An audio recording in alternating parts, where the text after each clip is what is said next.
अलिबागचा धाडसी दर्यासारंग लयाजी पाटील शिवकालीन मराठा आरमारातील एक अद्वितीय नावाडी. जंजिरा सिद्धीचा अभेद्य किल्ला. शिवरायांनी याआधी 7-8 मोहिमा राबवल्या होत्या, पण ते बेट जिंकणं अजूनही अशक्यच वाटत होतं. सन 1675-76 साली शिवरायांनी अजून एक प्रयत्न म्हणून लयाजी पाटलांवर विश्वास ठेवला. योजनेनुसार रात्रीच्या काळोखात कोळी वीरांसह त्यांनी जंजिऱ्याभोवती तब्बल 500 दोरं टांगली.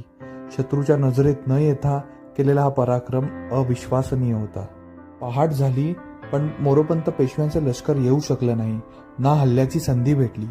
मराठा आरमार कमी, सिद्धी ताकदवान. थेट युद्ध म्हणजे हानी निश्चितच.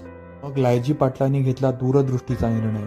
सर्व दोरं परत खेचली, कारण शत्रूला ह्या योजनेचा पत्ता लागू नये आणि हीच युक्ती पुढच्या वेळी पुन्हा वापरता यावी. रायगडावरती बातमी पोचली आणि शिवरायांनी त्यांना सरपाटीलकीचा सन्मान दिला. पालखी दिली तर यावर लया पाटील म्हणाले, महाराज, मी समुद्रातला माणूस, पालखी माझ्या काय कामाची? आणि मग शिवरायांनी खास गलबत तयार करून त्यालाच पालखी नाव दिलं. लयाजी पाटील. धैर्य, बुद्धिमत्ता आणि समुद्रावरची निष्ठा याचं एक जिवंत प्रतीक.